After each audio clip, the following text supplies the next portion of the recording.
m'appelle Ali et je suis dans mon 4e année de mon doctorat à l'université de Glasgow. Est-ce que vous m'entendez pas mal? D'accord. Je suis toujours en compétition avec la musique et les pipers. Donc, dans mes recherches, j'étudie sur la manière dont l'archéologie sur la Vieille Alliance et surtout sur les femmes de la Vieille Alliance sont comprises et interprétées à travers l'archéologie, les monuments et ce qu'on appelle les espaces de mémoire.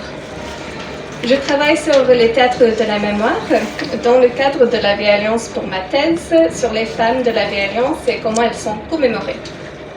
Ce que je vais vous raconter aujourd'hui dans ma présentation fait partie des recherches et la méthodologie appliquée dans mon doctorat. Mon objectif aujourd'hui est de vous porter un regard nouveau sur les femmes d'Aubigny et de découvrir la ville à travers leur prisme. Donc j'espère que cette présentation est une occasion unique d'en apprendre davantage sur ces femmes et que quand vous vous baladez dans les rues ici pendant les fêtes et que vous pensez peut-être aux femmes d'Aubigny.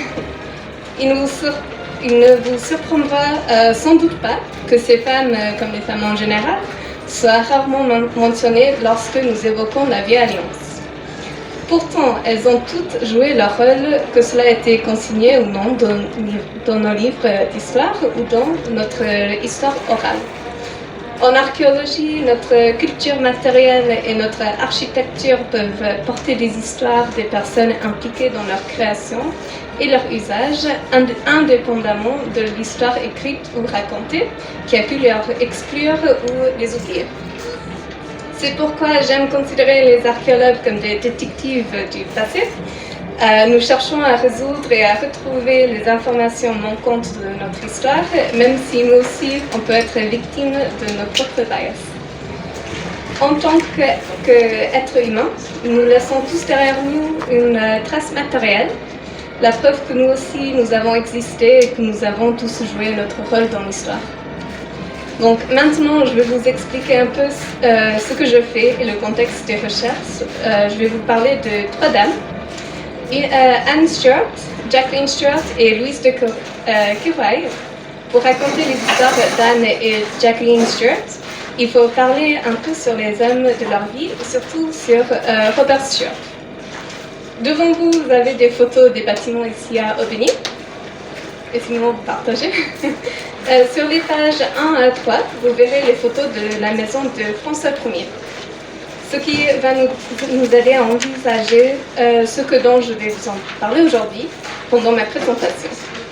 Comme beaucoup d'entre vous le savent peut-être déjà, François Ier manifesta beaucoup de favoritisme envers Robert Stuart. Il fit de Robert Stuart l'un des 4 maréchaux de France cousins du roi. Il lui confia un commandement important dans l'armée préparée par Louis XII. Il n'est donc pas surprenant que François Ier possède une maison ici à Aubigny.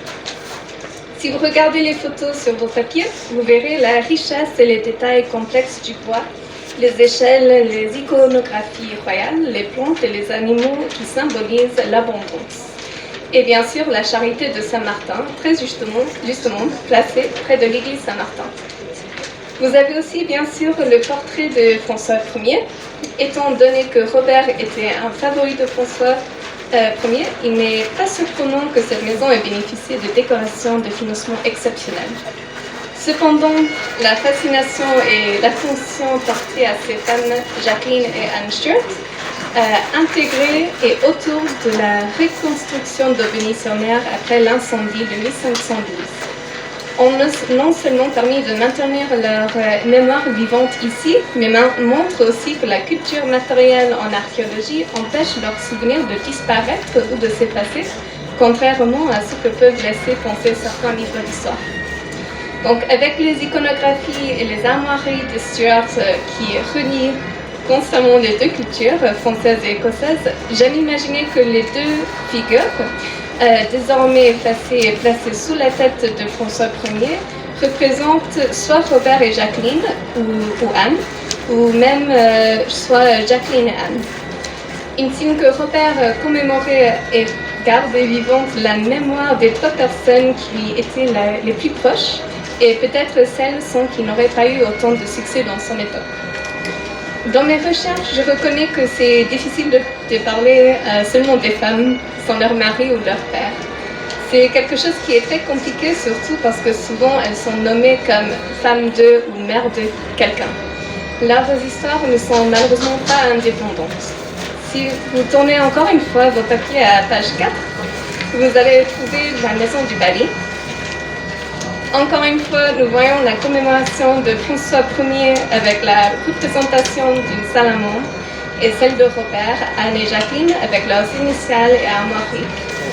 En reconstruisant la ville d'Aubigny-sur-Mer, Robert Vieillard a préservé des éléments de son histoire et de ses relations avec les décorations.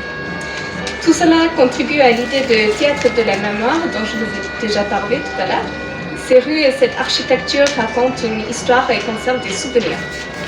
Quelques informations supplémentaires que je vais vous partager sur Robert, Anne et Jacqueline.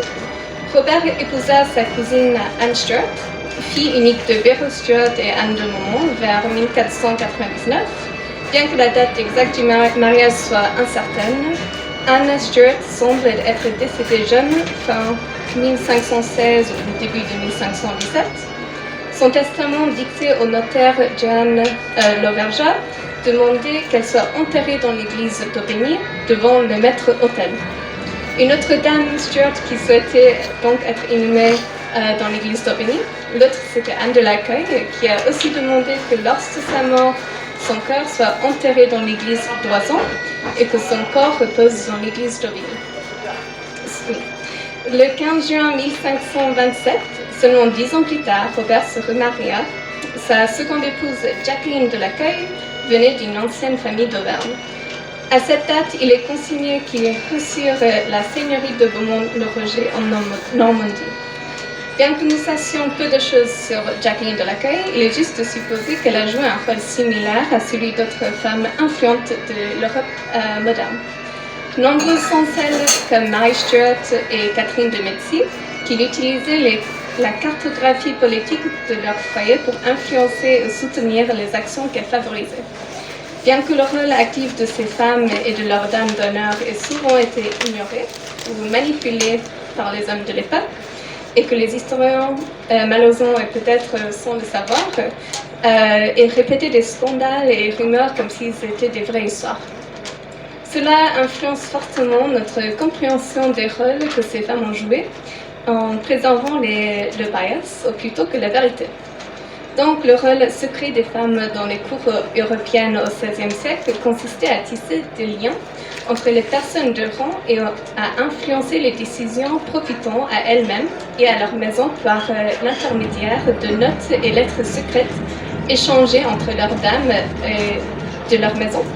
Et c'est un système complexe et sophistiqué de pouvoir encore largement sous-étudié. L'implication réelle de ces dames du XVIe siècle reste incertaine, mais elle exerçait une influence et un contrôle considérable sur les mouvements politiques et religieux, les décisions et changements à travers ce cercle.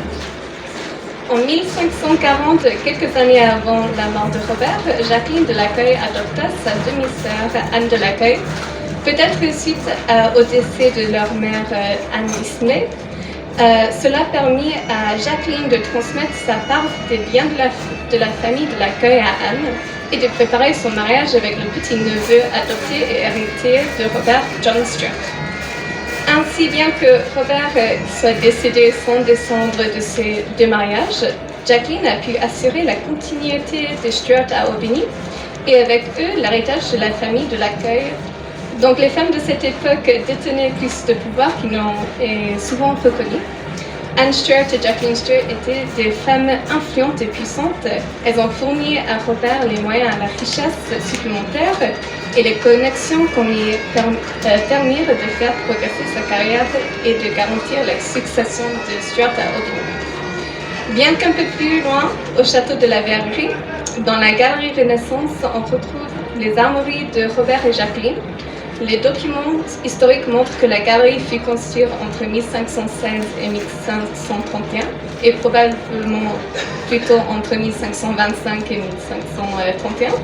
Les colonnes soutenant l'arcade sont finement décorées de renforts arabesques et fermiers et surmontées de chapiteaux ornés de fleurs de lys et de fermiers mêlés à des motifs zoomorphes et végétaux.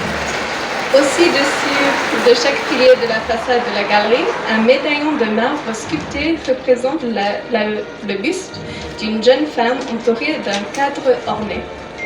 Les décorations trouvées ici dans ce château, qui font partie des iconographies et contribuent à construire la mémoire des Stuart, et surtout la commémoration du rapt de Robert, Jacqueline et Anne. L'inclusion de Robert, Anne et Jacqueline dans tout ton de décoration crée une forme d'immortalisation, comme si l'histoire des Stuart commençait peut-être avec la 4e seigneur d'Aubigny et que ces dames Stuart jouent un rôle très important dans cette histoire. Maintenant, nous atteignons la fin du XVIe siècle et le début du XVIIe siècle.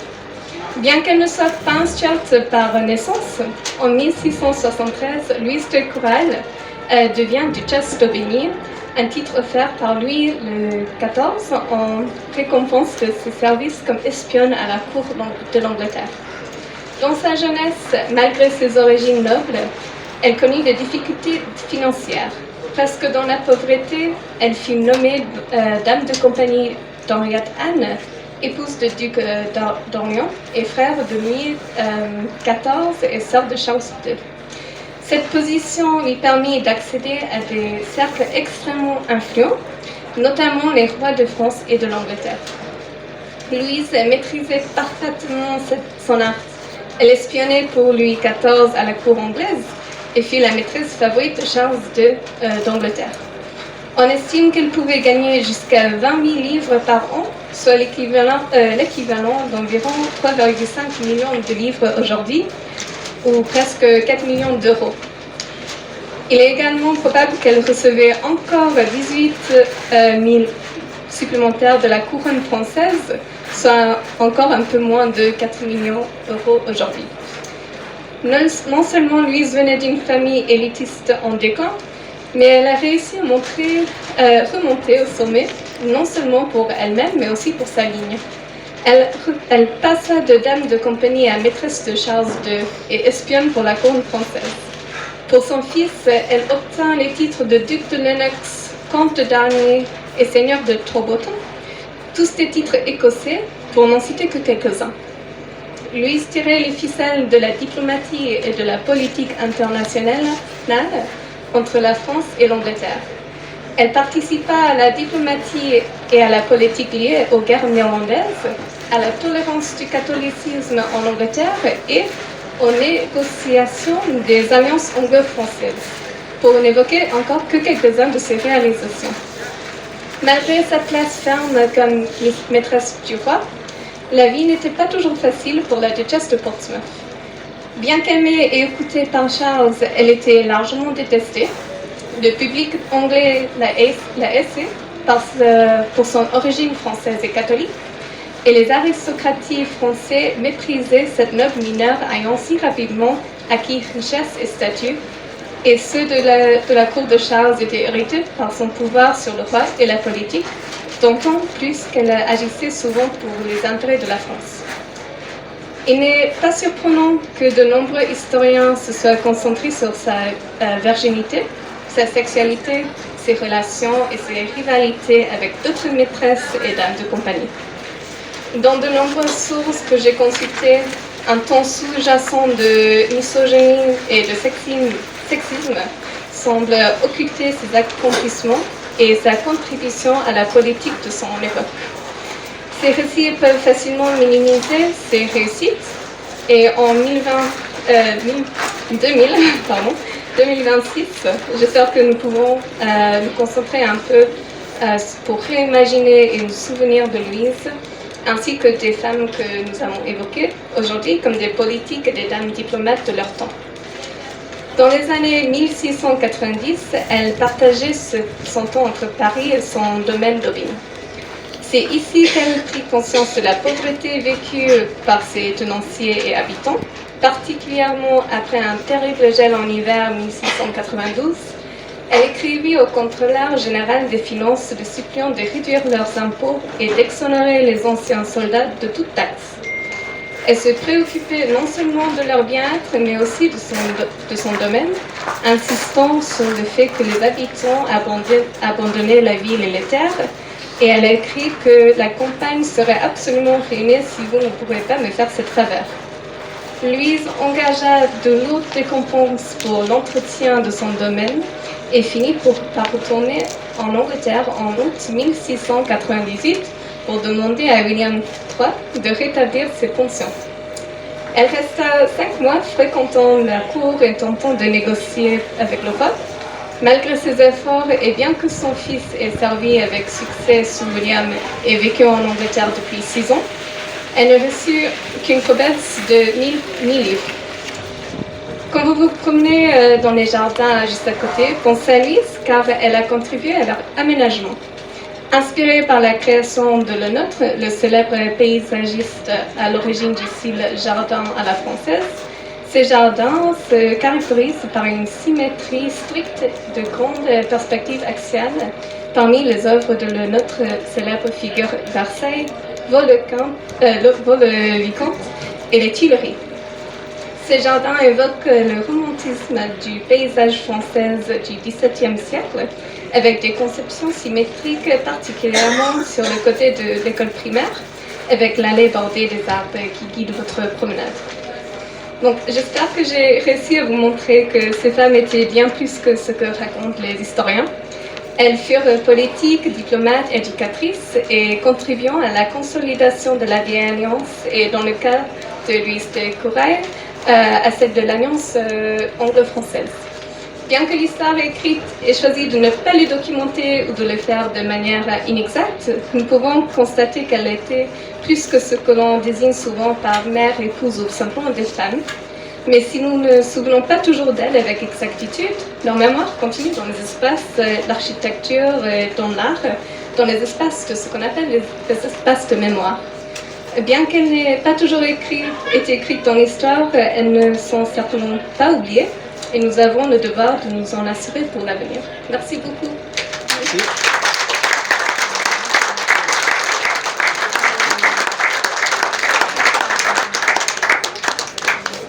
Si vous avez des questions, je serai là.